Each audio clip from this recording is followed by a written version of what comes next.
Hello students,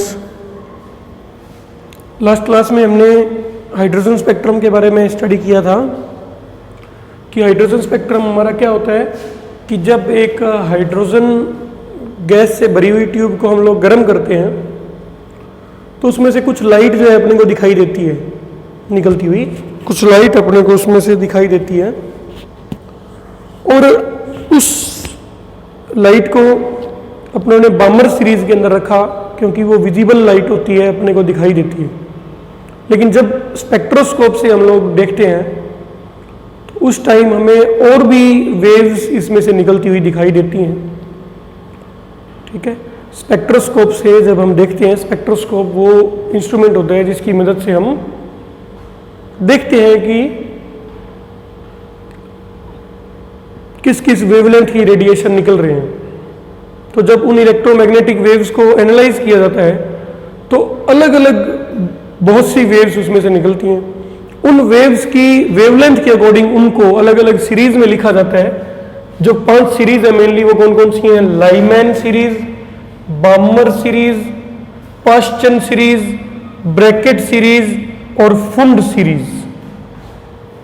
total ये 5 series जो है वो होती हैं। किस तरह से इनको डिसाइड किया गया है और इनके लिए क्या क्या रदरफोर्ड ने फॉर्मूले दिए हैं वो अपने इस लेक्चर में जो है स्टडी करते हैं। क्या क्या उन्होंने फॉर्मूला दिया है और क्या क्या इसके अंदर उन्होंने बताया है उसके बारे में हम इस लेक्चर में स्टडी करते हैं। ठीक है, फिर इसी फॉर्मूलेज को, क्योंकि हमने पिछली क्लास में स्टडी किया था कि एक तो बामर ने फॉर्मूला दिया, बामर ने सिर्फ इन वेवलेंथ के लिए फॉर्मूला दिया जो विजिबल लाइट में थी, यानी जो विजिबल रीजन में थी। विजिबल रीजन का मतलब जो लाइट अपने को दिखाई दे रही थी केवल उसके लिए इन्होंने फॉर्मूला दिया, केवल इसके लिए इन्होंने फॉर्मूला जो है वो दिया। सिर्फ ये फॉर्मूला हम लोगों ने पढ़ा पिछली क्लास में, लेकिन अब हमको हर सीरीज के लिए जो है वो फॉर्मूला भी दिया गया रिडबर्ग के द्वारा। बाकी जो सीरीज है उसमें भी रिडबर्ग ने फॉर्मूला दिया। तो पहले तो सिंपली आप समझिए क्या होता है कि जैसे ही हाइड्रोजन गैस को हम गर्म करते हैं तो उसमें से कुछ रेडिएशन जो है निकलनी शुरू हो जाती हैं। उन रेडिएशन को स्पेक्ट्रोस्कोप की मदद से या स्पेक्ट्रोमीटर की मदद से एनालाइज जब करते हैं तो हम देखते हैं कि उसमें अलग अलग वेवलेंथ होती हैं। उनमें से जो है हमारे को 3800 आर्मस्ट्रॉन्ग जो कि वायलेट कलर का होता है से लेकर 7800 आर्मस्ट्रॉन्ग जो कि रेड कलर का होता है, केवल उतनी जो है वेवलेंथ अपने को दिखाई देती हैं। 3800 से 7800 आर्मस्ट्रॉन्ग की ही अपने को जो है वो वेवलेंथ जो है वो दिखाई देती है, बाकी अपने को दिखाई नहीं देती। बाकी किससे देखी जाती है? स्पेक्ट्रोस्कोप से देखी जाती है। तो सबसे पहले लाइमैन सीरीज की हम लोग बात करें तो लाइमैन सीरीज जो है उसका मिनिमम जो है वो 912 आर्मस्ट्रॉन्ग की वेव होती है, उसकी मिनिमम वेवलेंथ की जो निकलती है, और हाईएस्ट की जो निकलती है मैक्सिमम वेवलेंथ वो 1216 आर्मस्ट्रॉन्ग की वेवलेंथ होती है।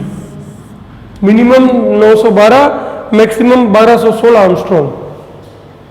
आपकी बुक में ये 216 लिखा हुआ है, 216 उसको आप थोड़ा सही कर लें। Minimum 912, maximum 1216। तो ऐसा नहीं है कि केवल 2 ही निकलती हैं, इसके अंदर की और भी रेडिएशन वेवलेंथ वाली रेडिएशन होती हैं, लेकिन हमें सिर्फ क्या ध्यान रखना है? मिनिमम और मैक्सिमम। तो जो इस गैप में जो आती हैं उनको कौन सी सीरीज में रखा इन्होंने? लाइमैन सीरीज में रखा। और लाइमैन सीरीज जो है वो कौन से रीजन में अपने को दिखाई देती है? अल्ट्रावायलेट।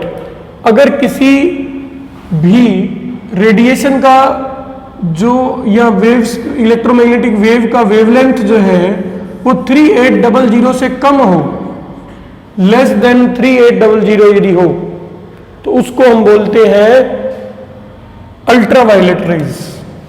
जिनका 3800 से कम होता है उनको बोलते हैं अल्ट्रावायलेट रेज। जैसे कि हमारे पास आता है एग्जाम्पल एक्स रेज का, वो अल्ट्रावायलेट होती है। ठीक है, इसी तरह से अल्ट्रावायलेट वर्ड आपने वैसे भी सुना होगा कि ओजोन लेयर जो है वो अल्ट्रावायलेट रेज को जो है वो एब्जॉर्ब कर लेती है। तो अल्ट्रावायलेट रेज सन से भी आती हैं, ठीक है। इसी तरह से ये तो हमने एक चीज देखी कि इस रीजन को क्या बोलते हैं, अल्ट्रावायलेट रीजन, जिनका आर्मस्ट्रॉन्ग जो है लैम्डा जो है वायलेट कलर से कम हो, यानी 3800 आर्मस्ट्रॉन्ग से कम हो, उसका रीजन क्या होता है, अल्ट्रावायलेट रीजन। और इसके लिए जो रिडबर्ग फॉर्मूला दिया गया है वो क्या दिया गया है, 1/λ is equal to R 1/1 square minus 1/n square. और जो n है वो कहां से रखना है, 2 3 4 से रखना है। n जो है उसको कहां से अपने को पुट करना है, 2 3 4 से अपने को उसको पुट करना है। ये अपने को दिया गया।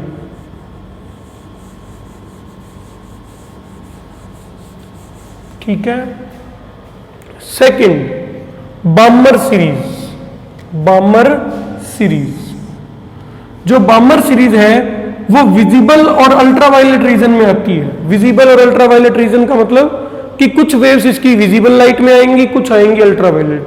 विजिबल लाइट यानी कि 3800 से 7800 आर्मस्ट्रॉन्ग के बीच बीच वाली जगह। तो इस बामर सीरीज में जो मिनिमम मिलती है वो मिलती है 3646 आर्मस्ट्रॉन्ग, 3646 आर्मस्ट्रॉन्ग, और मैक्सिमम मिलती है 6563 आर्मस्ट्रॉन्ग। यानी 3646 क्या हुआ अपना, कम हो गया, किससे, वायलेट कलर के 3800 आर्मस्ट्रॉन्ग से कम हो गया। इसीलिए हम लिख रहे हैं कि इसमें जो हमारा स्पेक्ट्रम होता है वो विजिबल में भी होता है और अल्ट्रावायलेट में भी होता है। यानी जितने भी वेव्स निकलेंगी उनका वेवलेंथ इसके क्या रहेगा, रेंज के अंदर रहेगा। तो उस रेंज वाली को बोलेंगे Balmer series. 1/λ is equal to 1/2 square minus 1/n square. और n जो है वो कहां से शुरू करना है, 3 4 5। n की वैल्यू कहां से शुरू होगी, 3 से शुरू होगी। यहां पे 1 था तो n शुरू हुआ था 2 से, यहां पे 2 है तो n शुरू होगा 3 से। ठीक है। तीसरी जो सीरीज है वो इन्होंने बताई पाश्चन सीरीज। पाश्चन, इसके अंदर इन्होंने कैटेगराइज किया 8220 आर्मस्ट्रॉन्ग से लेकर जो 18,751 आर्मस्ट्रॉन्ग तक की जो वेव्स हैं उन वेव्स को इसमें कैटेगराइज किया गया। और ये रीजन कहलाता है इंफ्रारेड रीजन। ये रीजन जो है ये कहलाता है इंफ्रारेड रीजन, क्योंकि इसकी वेवलेंथ देखिए रेड कलर से ज्यादा है। रेड कलर से ज्यादा का जो भी होता है रीजन अपनी विजिबल अपने इलेक्ट्रोमैग्नेटिक वेव्स का, उस रीजन को बोलते हैं इंफ्रारेड। ठीक है। जितनी भी जो अपनी होती है, जैसे जो अपना वेव्स जो निकलती है अपने रिमोट में से वो अपने को दिखाई नहीं देती। इसके अलावा मोबाइल फोन में भी वेव्स यूज होती हैं इलेक्ट्रोमैग्नेटिक, वो भी अपने को दिखाई नहीं देती। वो सभी इंफ्रारेड रीजन में होती हैं। रेडियो वेव्स हो गई, इंफ्रारेड वेव्स हो गई, हीट वेव्स हो गई, ये सभी इंफ्रारेड रीजन में होती हैं, क्योंकि इनका जो लैम्डा होता है वो रेड कलर के लैम्डा से ज्यादा होता है। ओके। इसके लिए जो फॉर्मूला दिया वो क्या दिया, 1/λ is equal to R 1/3 square minus 1/n square, फिर n इज इक्वल टू 4 5 6। इसी तरह से जो नेक्स्ट है वो आया अपना Brackett series. Brackett series, Brackett series का रीजन भी कौन सा है, इंफ्रारेड, क्योंकि अब रेड से बात किया है तीनों, तो तीनों को क्या बोलेंगे, पाश्चन सीरीज, ब्रैकेट सीरीज और फुल सीरीज, तीनों ही कौन से रीजन में है, इंफ्रारेड के अंदर है, क्योंकि हम इससे आगे बढ़ चुके हैं। तो इसके अंदर जो वेवलेंथ है वो कितनी होती है, 14,572 से लेकर 40,477। और जो फॉर्मूला है वो होता है 1/λ is equal to R 1/4 square minus 1/n square. यानी यहाँ पे जो सीरीज का नंबर है वही यहाँ पे आएगा। फर्स्ट सीरीज है लाइमन सीरीज का ऑर्डर ध्यान रखें तो यहाँ पे भी 1 आएगा। सेकंड सीरीज है बामर तो यहाँ पे 2 आएगा। थर्ड सीरीज है पाश्चन तो यहाँ पे 3 आएगा। फोर्थ सीरीज है ब्रैकेट तो यहाँ पे 4 आएगा। और n जो है वो उसके एक आगे से शुरू होगा 5 से। अगर यहाँ पे 4 है तो ये जो n होगा फॉर्मूले में ये कहां से शुरू होगा, 5 से 6 से 7 से। इस बात का आपको ध्यान रखना है। और लास्ट होती है फुंड सीरीज। जो फुंड सीरीज है वो कौन से रीजन में होती है, इंफ्रारेड रीजन में होती है। इसका कितना होता है लैम्डा, 22,768 से लेकर 515। तो लास्ट जो अपने को हाइड्रोजन स्पेक्ट्रम में मिलती है वेवलेंथ, वो मिलती है 74,515 आर्मस्ट्रॉन्ग।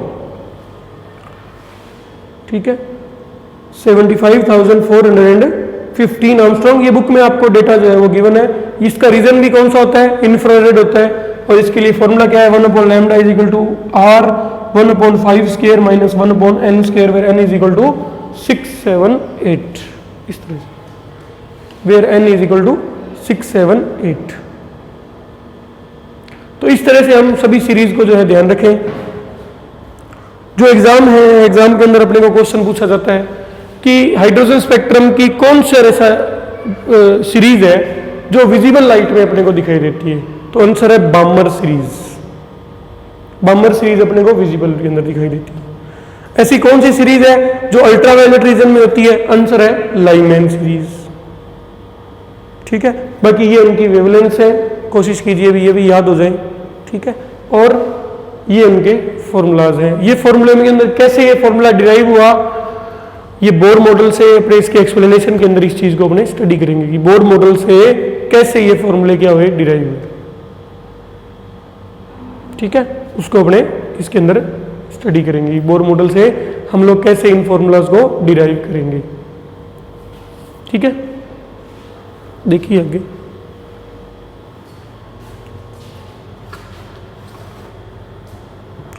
नोट्स जो है वो आपके अवेलेबल है पारीक शॉप की, वालों की शॉप पे, वहाँ से आप उसको कलेक्ट करें। कंप्लीट जितने भी चैप्टर रहे हुए हैं सभी के नोट्स उसमें अवेलेबल है। ठीक है, और सभी उसके कॉपी करवा लें। 16 चैप्टर के थोड़े नोट्स उसमें नहीं है ट्रांजिस्टर वगैरह के, वो आपको बाद में क्लास में प्रोवाइड करवा देंगे। बाकी सभी नोट्स उसके अंदर हमने वहाँ पे पढ़े हैं, उसको आप कॉपी करवा लें। और क्लास जैसे ही लगेगी, अब ऑफलाइन क्लासें जल्दी ही शुरू होने वाली हैं, तो उस टाइम फिर क्लास में नोट नहीं करवाया जाएगा, समझाया जाएगा। और उन नोट्स की कॉपी आपके पास होनी चाहिए ताकि हमने टॉपिक समझाया आप उसको उसमें से पढ़ लें। कोई भी उसमें करेक्शन करनी है तो वो करेक्शन भी उस टाइम हो जाएगी, फिर हम आगे जो है टॉपिक्स करते रहेंगे। ठीक है, नेक्स्ट अपने करते हैं।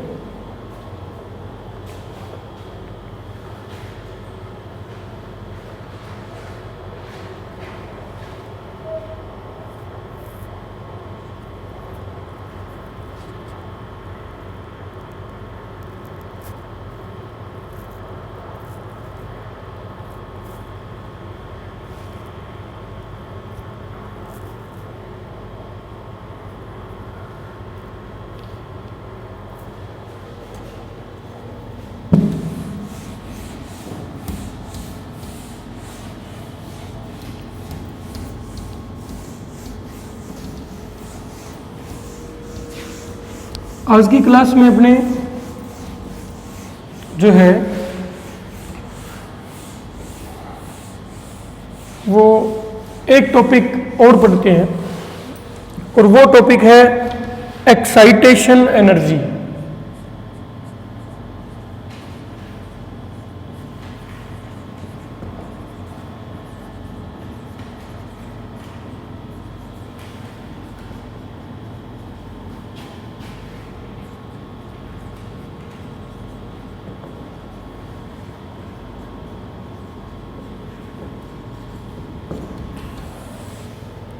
Excitation energy and excitation potential.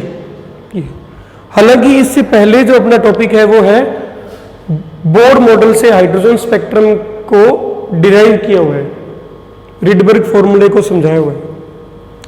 लेकिन उसमें भी क्या होता है कि अपने को एक्साइटेशन का प्रोसेस पता होना चाहिए कि कैसे इलेक्ट्रॉन लो लेवल से हाई में जाएगा और फिर हाई से लो में आएगा।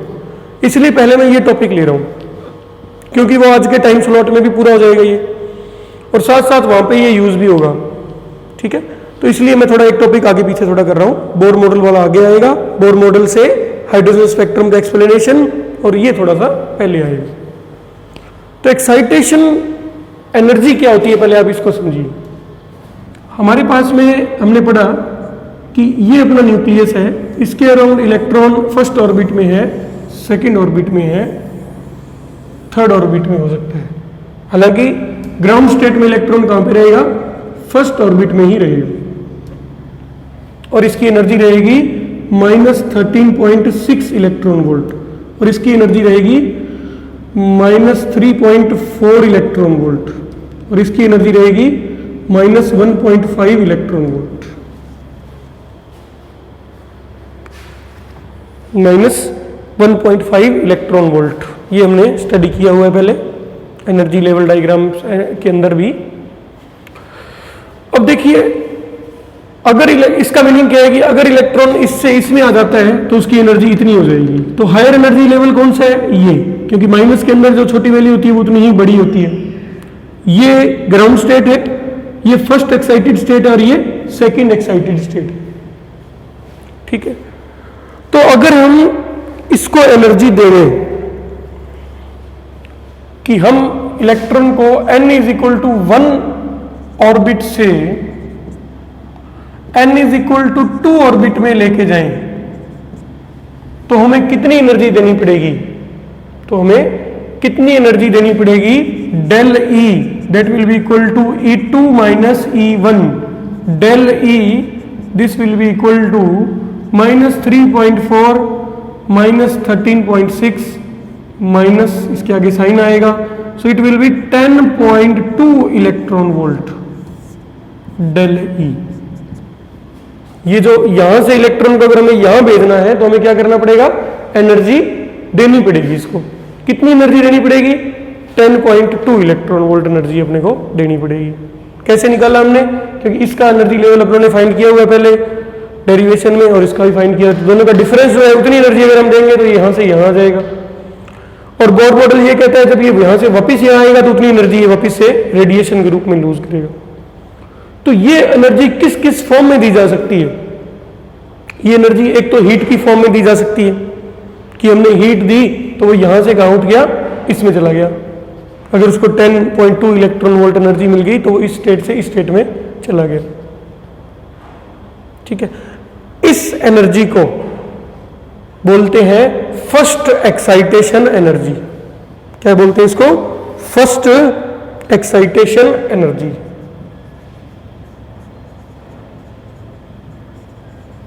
The energy required to move the electron from one orbit to another orbit, from one orbit to another orbit is known as excitation energy. दो तरह की एनर्जीज होती है, excitation energy and ionization energy. दोनों यहीं पे ही आप समझ लीजिए।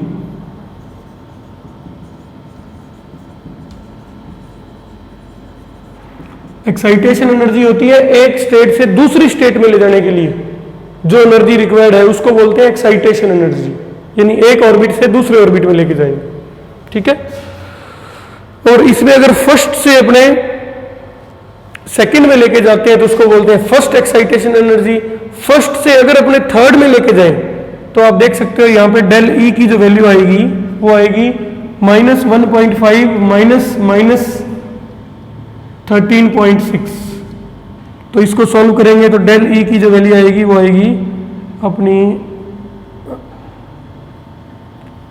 1.5, इसमें से करेंगे तो 11.1 नहीं 12.1 आएगी शायद, 12.1 कितनी आएगी? 12.1 इलेक्ट्रॉन वोल्ट। इसको क्या बोलेंगे? Second excitation energy. अगर हम एक्साइटेशन एनर्जी किसको बोलते हैं? एक्साइटेशन एनर्जी किसको बोलते हैं? अगर हम फर्स्ट ऑर्बिट से सेकंड ऑर्बिट में लेके जा रहे हैं या किसी भी एक ऑर्बिट से दूसरे ऑर्बिट में अगर इलेक्ट्रॉन को मूव करते हैं तो जो एनर्जी चाहिए उसको बोलते हैं excitation energy. First excitation energy किसको कहते हैं? अगर हम ग्राउंड स्टेट से हाइड्रोजन एटम के इलेक्ट्रॉन को फर्स्ट ऑर्बिट से सेकंड में लेके जाते हैं तो उसको बोलते हैं फर्स्ट एक्साइटेशन एनर्जी। अगर हम ग्राउंड यानी कि फर्स्ट ऑर्बिट से थर्ड में लेके जाते हैं तो उसको बोलते हैं सेकंड एक्साइटेशन एनर्जी, यहां से अगर यहां लेंगे। ठीक है, और आयनाइजेशन एनर्जी क्या होती है? अगर हम इलेक्ट्रॉन को इस इलेक्ट्रॉन को पूरी तरह से 13.6 इलेक्ट्रॉन वोल्ट एनर्जी ही दे दें, क्योंकि हम जानते हैं जब इलेक्ट्रॉन इससे लूज होगा तो उसकी एनर्जी कितनी होगी? 0। तो डेल ई जो निकालेंगे लूज होने के बाद जो बिल्कुल लास्ट जो ऑर्बिट ही नहीं है यानी, तो उसकी एनर्जी कितनी है? 0। तो कितनी एनर्जी का डिफरेंस आएगा डेल ई, वो आएगा 13.6। तो अगर हम 13.6 इलेक्ट्रॉन वोल्ट एनर्जी इसको देंगे तो उससे इलेक्ट्रॉन पूरी तरह से न्यूक्लियस से क्या हो जाएगा, रिमूव हो जाएगा, यानी H+ आयन का फॉर्मेशन होगा और उस एनर्जी को बोलते हैं आयनाइजेशन एनर्जी। एक्साइटेशन एनर्जी किसको कहते हैं, एक ऑर्बिट से दूसरे में ले जाने के लिए जो एनर्जी दी हमने in the form of heat और in the form of electric potential. क्योंकि पोटेंशियल से भी क्या होगा, देखिए पोटेंशियल से भी क्या होगा, अगर हमने मान लीजिए यहां पे कोई प्लेट लगा दी जो कि पॉजिटिवली चार्ज है मान लीजिए, तो इसका कुछ पोटेंशियल होगा जो कि पॉजिटिवली चार्ज है और इसका कुछ क्या होगा, पोटेंशियल होगा। तो ये इसको क्या दे रही है, अपनी तरफ पुल कर रही है, यानी इसको एनर्जी दे रही है यहां से रिमूव होने के लिए। ठीक है, तो ऐसा पोटेंशियल जिसकी मदद से एक्साइटेशन एनर्जी मिल जाती है उस पोटेंशियल को बोलते हैं एक्साइटेशन पोटेंशियल।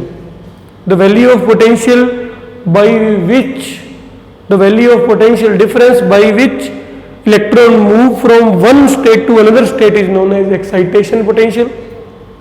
और अगर पोटेंशियल हम और बढ़ा दें तो हो सकता है कि इतनी एनर्जी इसको मिल जाए कि ये पूरे न्यूक्लियस को ही छोड़ दे, एटम को ही छोड़ दे, यानी न्यूक्लियस और इसके बीच में जो फोर्स है वो खत्म हो जाए, ये बिल्कुल पूरी तरह से इलेक्ट्रॉन यहां से रिमूव होकर फ्री हो जाए, इसके पास चला जाए, तो उस पोटेंशियल को बोलते हैं आयनाइजेशन पोटेंशियल। Ionization potential. ठीक है, एक्साइटेशन पोटेंशियल किसको कहते हैं, देखिए हमें एक्साइट करने के लिए इलेक्ट्रॉन को एक ऑर्बिट से दूसरे ऑर्बिट में ले जाने के लिए क्या देनी पड़ेगी, एनर्जी। उस एनर्जी को बोलेंगे एक्साइटेशन एनर्जी। वो इन द फॉर्म ऑफ हीट भी दी जा सकती है और in the form of potential, electric potential लगा के भी है, यानी हम कूलम फोर्स लगवा के भी एनर्जी जो है वो ले सकते हैं, उसको दे सकते हैं इलेक्ट्रॉन को। अब एक ऑर्बिट से दूसरे ऑर्बिट में अपनों ने यहां पोटेंशियल लगा के, इधर हमने माइनस का लगा दिया मान लीजिए प्लेट, और इधर हमने प्लस की प्लेट लगा दी, तो उसमें जो इलेक्ट्रॉन को हमने एक ऑर्बिट से दूसरे ऑर्बिट में मूव करवाने के लिए जो एनर्जी दी, जो पोटेंशियल लगाया, उस पोटेंशियल को बोलते हैं एक्साइटेशन पोटेंशियल। और पूरी तरह से रिमूव करवाने के लिए, यानी H+ आयन बनाने के लिए जो पोटेंशियल लगाएंगे, पोटेंशियल डिफरेंस लगाएंगे, उसको बोलेंगे आयोनाइजेशन पोटेंशियल। इस तरह से ये अपना टॉपिक जो है कंप्लीट होता है, आयोनाइजेशन पोटेंशियल और एक्साइटेशन पोटेंशियल। तो आज की क्लास में इतना ही, और एक टॉपिक अभी इसका और बचा हुआ है, वो है हाइड्रोजन स्पेक्ट्रम बोर मॉडल से कैसे एक्सप्लेन होगा, यानी रदरफोर्ड के फॉर्मूले को हमको बोर मॉडल से प्रूफ करना है। तो बोर मॉडल का जो थर्ड पोस्टुलेट है उसको आपको पढ़ना है, उसी पर ये बेस्ड है। Okay, thank you so much.